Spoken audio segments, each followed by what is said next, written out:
Hello again, Dominic Schrofer, and welcome to another video, and this one's going to be another tech-related video.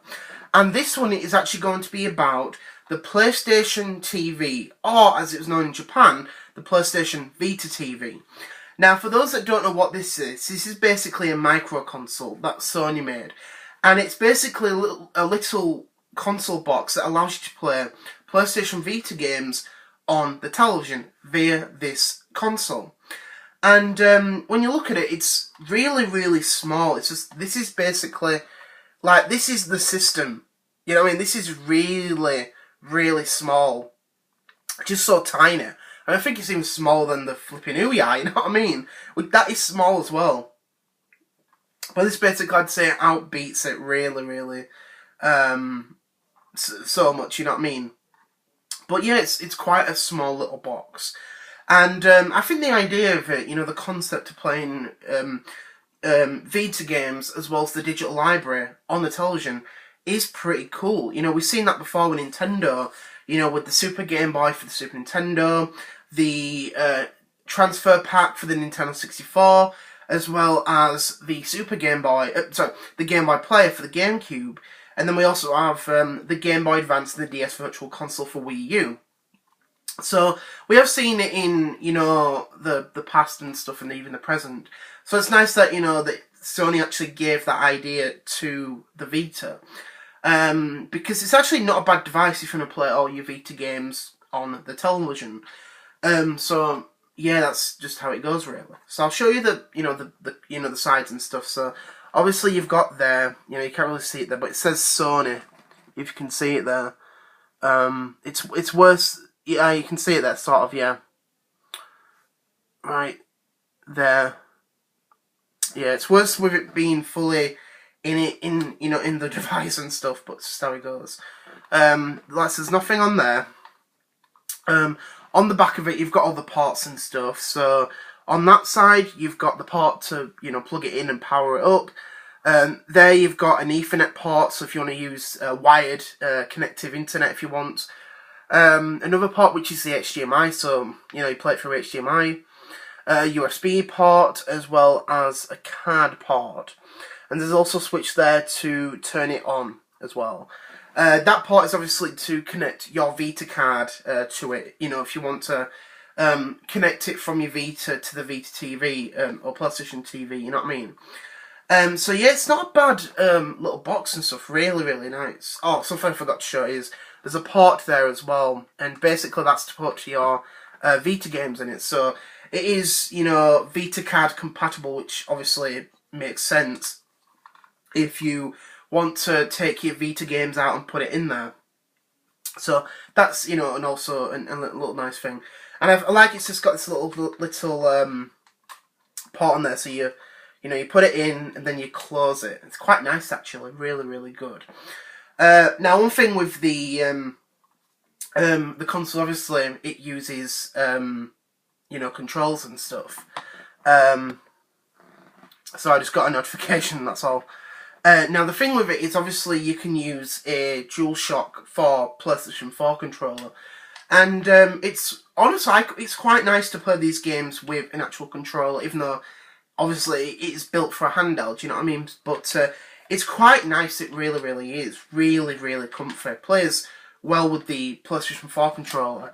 But also, you can use a PlayStation 3 controller. Now, that's actually a nice, handy thing. If you've got a PlayStation 3 and you have a PlayStation 4, you can obviously, you know, play multiplayer with it and stuff, which is quite nice, you know what I mean? So you don't have to hunt around with controls and stuff. If you've got them, you know, you set it all up, you can play the games, and then you're done, you know what I mean? It's quite handy like that. And it controls well with the games, it really, really does. It's sort of similar to using a Game Boy Advance connected to a GBA link cable on GameCube when you're using the Game Boy Player to play those Game Boy Color, and Game Boy Advance games. It feels weird, but it feels nice after a while, because it's just a nice, handy thing that you could use that, but obviously that was made long ago, you know what I mean? This was made before that, you know what I mean? So, but similarly, you know what I mean? It's quite handy to be given that choice. Now, the one thing that was interesting with this is this came out at £99 or $99 if you want to. But when there was a bundle which came with a controller, a DualShock 3 controller, and a digital copy of, I think it was the Lego Movie video game, and I think that was 150 or something like that, which wasn't bad, for a deal, because obviously you got all that connected, you got all that in the box and stuff. But if you just wanted the standard console, it was £100, £99, whatever. And I think that was a nice thing, because obviously you play your Vita games, your PSP classics, your PS1 classics, as well as all the digital stuff that you've purchased for this. And that is a nice thing. But the problem with it is not all games, not all physical Vita games, or even digital Vita games, are compatible. Which is sort of a bit of a disappointment, because if you think this device plays all Vita games, it doesn't out of the box. Which is a bit of a shame. And one game I wanted to play was the Uncharted Golden Abyss game, which looked flipping amazing. Even though it came out long ago. And I remember thought, that'd be really, really good.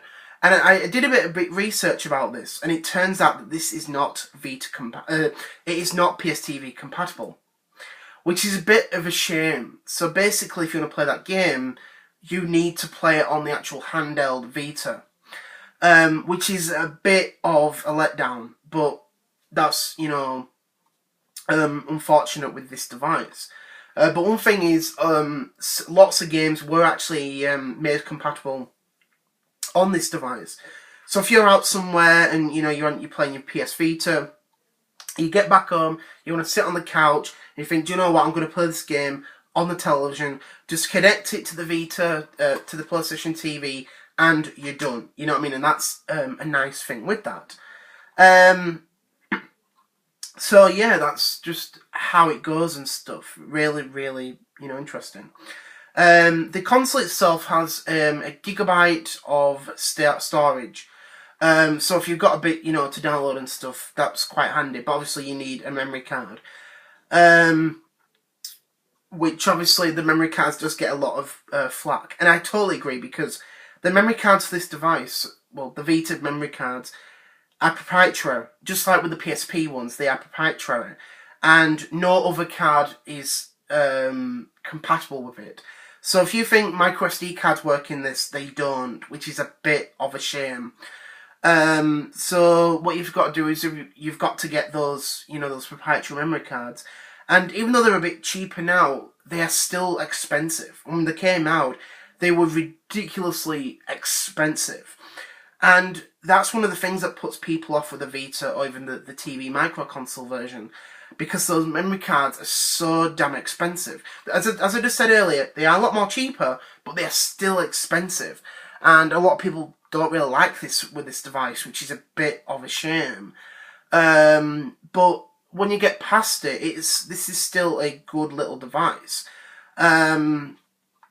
Because obviously people say it's like a little set-top box, and that's the thing about it. But it's mostly seen as like a little device that plays games on the television, and that's the thing about it. So yeah, I just want to share my thoughts about the PlayStation TV. I do remember when it was announced many years ago, and I thought it was a good device, but I wasn't really sure, 'cause there weren't a lot of games that I'd really seen with it. Obviously, I knew about the PlayStation Vita, but I hadn't looked into the library enough to, be interested in it. And I thought, well, I definitely want to get a PlayStation Vita, because there's a few games I want to play and never owned one. I thought, I want to definitely get one of these little devices, because they look pretty cool. And then when the PSTV was announced, I thought, oh, looks really, really good, that. And obviously, I never bought one at launch, but I thought, I want to get one of these, because there are a few games that I want to play. And the first one that interested me was one game called Pix the Card. And it's sort of like a puzzle. It's sort of, as I see it, and a lot of people see it, it's like the spiritual successor to Choo Choo Rocket. It's actually a really, really good game. Absolutely fun. And I thought, I want to definitely get that. And around that time last year, the PlayStation TV was going down in price because a lot of people weren't, they weren't selling well.